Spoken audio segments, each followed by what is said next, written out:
ನಮಸ್ತೆ ವೀಕ್ಷಕರೇ. ಈಗ ಈ ದಿನ ಬ್ರಹ್ಮಚಾರಿಣಿಯ ಒಂದು ಸ್ತೋತ್ರ ಹಾಗೂ ಬ್ರಹ್ಮಚಾರಿಣ ಕವಚವನ್ನು ನಾನು ನಿಮಗೆ ಹೇಳ್ಕೊಡ್ತೀನಿ. ಇದನ್ನು ನೀವು ತಪ್ಪದೆ ಇವತ್ತು ಪಾರಾಯಣ ಮಾಡಿ.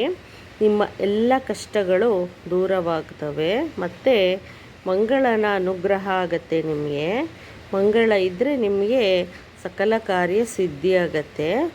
ಈ ದಿನ ನೀವು ದೇವಿ ಬ್ರಹ್ಮಚಾರಿಣಿಗೆ ತುಪ್ಪದಿಂದ ಮಾಡಿರುವಂಥ ದೀಪಗಳನ್ನ ಆರತಿ ಮಾಡಿ ಬೆಳಗಬೇಕು. ತುಪ್ಪದ ದೀಪ ಹಚ್ಚಬೇಕು. ಇವತ್ತು ಈ ತಾಯಿಗೆ ತುಂಬ ಪ್ರಿಯೆ. ಮತ್ತು ಪಾಯಸ ಮಾಡಿ ಇವತ್ತು ನೈವೇದ್ಯ ಕೂಡ ಮಾಡಬೇಕು. ನೋಡಿ, ಬ್ರಹ್ಮಚಾರಿಣಿಯ ಆರಾಧನೆಯಿಂದ ಬ್ರಹ್ಮಚಾರಿಣಿ ಅಂದರೆ ಮದುವೆ ಆಗದೇ ಇರುವಂಥ ಒಂದು ಹೆಣ್ಣು. ಅದರಿಂದ ಬ್ರಹ್ಮಚಾರಿಣ್ಯ ಪಾಲನೆ ಮಾಡೋದು ಅತಿ ಮುಖ್ಯ. ಬ್ರಹ್ಮಚಾರಿಣಿ ಅಂದರೆ ತಪಶ್ಚಾರಿಣಿ, ಅಂದರೆ ತಪಸ್ಸು ಮಾಡ್ತಾ ಇರುವಂಥ ಮಹಾಶಕ್ತಿ ಮಾತೆ, ಶಿವನ ಪ್ರಿಯೆ. ಶಿವನನ್ನು ಒಲಿಸ್ಕೊಳ್ಳೋಕ್ಕೋಸ್ಕರ ಬ್ರಹ್ಮಚಾರಿಣ್ಯ ವ್ರತಪಾಲನೆ ಮಾಡಿ ಬರೀ ಬಿಲ್ವ ಪತ್ರೆ ಎಲೆಯನ್ನೇ ತಿಂದ್ಕೊಂಡು ಉಪವಾಸ ವ್ರತ ಮಾಡಿ ಎಷ್ಟೋ ವರ್ಷ ತಪಸ್ಸು ಮಾಡಿ ಶಿವನ ಅರ್ಧಾಂಗಿಯಾಗಿರುವಂಥ ಈ ತಾಯಿ. ನೋಡಿ, ಬ್ರಹ್ಮಚಾರಿಣಿ ಸ್ತೋತ್ರ ಹೇಳ್ತೀನಿ. ತಪಶ್ಚಾರಿಣಿ ತ್ವಹಿ ತಪತ್ರಾಯ ತಾಪತ್ರಯ ನಿವಾರಣಂ ಬ್ರಹ್ಮರೂಪಾಧಾರಂ ಬ್ರಹ್ಮಚಾರಿಣಿ ನಮಾಮ್ಯಹಂ. ತಪಶ್ಚಾರಿಣಿ ನಮಾಮ್ಯಹಂ. ಶಂಕರ ಪ್ರಿಯತ್ವಹಿ ಭಕ್ತಿ ಮುಕ್ತಿ ಧ್ಯಾಯಿನಿ ಶಾಂತಿರ್ಥಜ್ಞಾನದ ಬ್ರಹ್ಮಚಾರಿಣಿ ಪ್ರಣಾಮ್ಯಹಂ.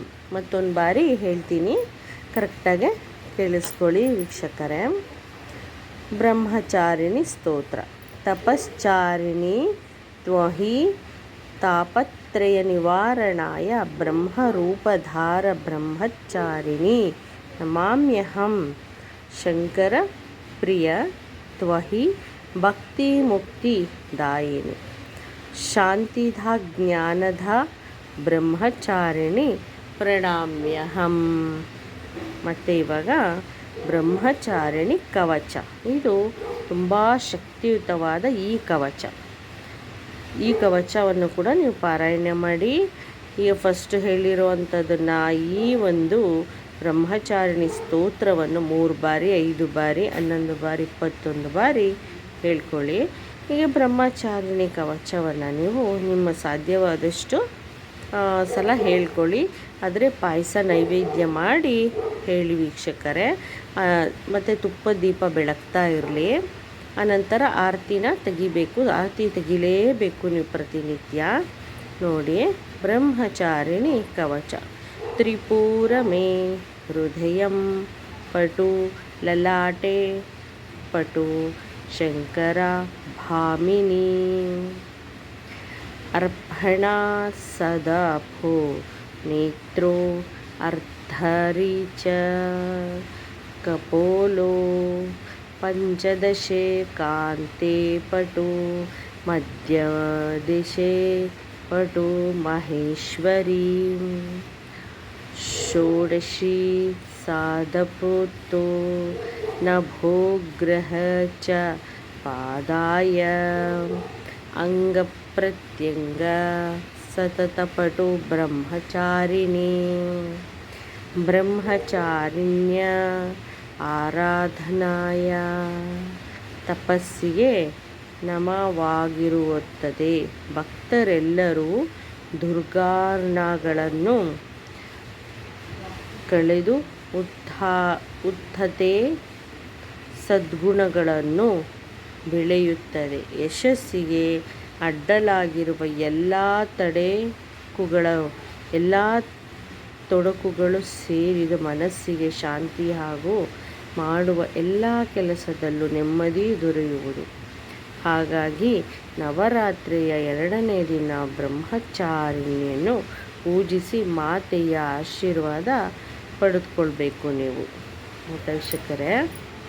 ಅಂದರೆ ಇದರ ಅರ್ಥ ಏನಂದರೆ, ಈ ಕವಚದ ಅರ್ಥ ನಿಮ್ಮ ಎಲ್ಲ ಕೆಟ್ಟ ಇದೆಲ್ಲ ಕಳೆದು ಒಳ್ಳೆಯದಾಗತ್ತೆ, ಸಕಲ ಕಾರ್ಯಗಳಿಗೂ ಯಶಸ್ಸು ಸಿಗುತ್ತೆ, ನಿಮಗೆ ಯಾವುದೇ ರೀತಿ ವಿಘ್ನ ಬರೋದಿಲ್ಲ ಅಂತ ಈ ಕವಚದಲ್ಲಿ ಹೇಳಿರುವಂಥದ್ದು. ಈ ಕವಚ ಪಠನೆಯಿಂದ ನಿಮಗೆ ಅತಿಯಾದ ಶಕ್ತಿ, ಆಶೀರ್ವಾದ, ಯಶಸ್ಸು ಸಿಗುತ್ತೆ. ನೀವು ಈ ಕವಚ ಪಾರಾಯಣ ಮಾಡಿ ನಾನು ಹೇಳಿಕೊಟ್ಟಿರುವಂಥದ್ದು ನಿಮಗೆ ಎಲ್ಲರಿಗೂ ಸಕ್ಸಸ್ ಸಿಕ್ಕಿ ಎಲ್ಲ ಒಳ್ಳೆಯದಾಗತ್ತೆ ವೀಕ್ಷಕರೇ. ಸಂಜೆಗೆ ನೀವು ತಾಯಿಯ ಕವಚ ಪಠನೆ ಮಾಡಿ. ನಾನು ಮತ್ತೆ ಇನ್ನೊಂದು ವಿಡಿಯೋ ಹಾಕಿದ್ದೀನಿ ಬ್ರಹ್ಮಚಾರಿಣಿಯದು, ಅದು ಕೂಡ ಅದರಲ್ಲೂ ಮಂತ್ರಗಳಿದೆ. ಅದನ್ನು ನೀವು ಚಾಚು ತಪ್ಪಿಲ್ದಂಗೆ, ಮಂತ್ರನ ತಪ್ಪಿಲ್ದಂಗೆ ಕರೆಕ್ಟಾಗಿ ನೀವು ಹೇಳ್ಕೊಳ್ಳಿ ವೀಕ್ಷಕರೇ, ಎಲ್ಲ ಒಳ್ಳೆಯದಾಗತ್ತೆ. ಮತ್ತು ನಿಮ್ಮ ಮಕ್ಕಳಿಗೆ ಅಭಿವೃದ್ಧಿ, ನಿಮಗೆ ಅಭಿವೃದ್ಧಿ ಸಿಗುತ್ತೆ. ಮತ್ತು ಏನಪ್ಪ ಅಂದರೆ ಐಶ್ವರ್ಯ ಪ್ರಾಪ್ತಿ ಆಗುತ್ತೆ ನೋಡಿ.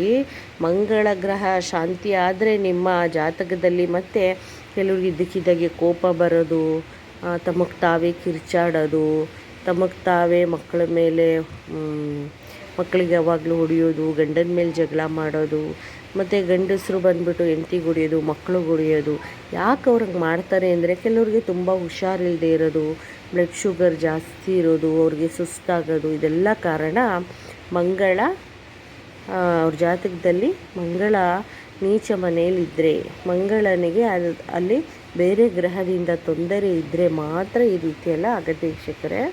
ಅದರಿಂದ ನೀವು ಈ ಬ್ರಹ್ಮಚಾರಿಣ್ಯ ಮಂತ್ರ ದೇವಿ ಮಾಡೋದ್ರಿಂದ, ಈ ಒಂದು ಮಂತ್ರ ಪಾರಾಯಣ ಮಾಡೋದ್ರಿಂದ ಆ ಒಂದು ಮಂಗಳ ದೋಷ ನಿವಾರಣೆಯಾಗಿ ಆರೋಗ್ಯ ವೃದ್ಧಿ ಆಗುತ್ತೆ, ಬ್ಲಡ್ ಶುಗರ್ ಎಲ್ಲ ನಾರ್ಮಲ್ ಆಗುತ್ತೆ, ಮನೇಲಿ ಕಿರ್ಚಾಟ, ಚೀರಾಟ, ಗಲಾಟೆ ಕಡಿಮೆ ಆಗುತ್ತೆ, ಮಕ್ಕಳ ಬಗ್ಗೆ ಕಾಳಜಿ ಕೊಡ್ತೀರಾ, ಹೆಂಡತಿ ಬಗ್ಗೆ ಕಾಳಜಿ ಕೊಡ್ತೀರಾ, ಮತ್ತು ಗಂಡಂದಿರು ಅಷ್ಟೇ, ನಿಮಗೂ ಕೋಪ ಎಲ್ಲ ಕಡಿಮೆ. ಜಾತಕದಲ್ಲಿ ತೊಂದರೆ ಇರೋದ್ರಿಂದ ಹೀಗೆಲ್ಲ ಆಗುತ್ತೆ.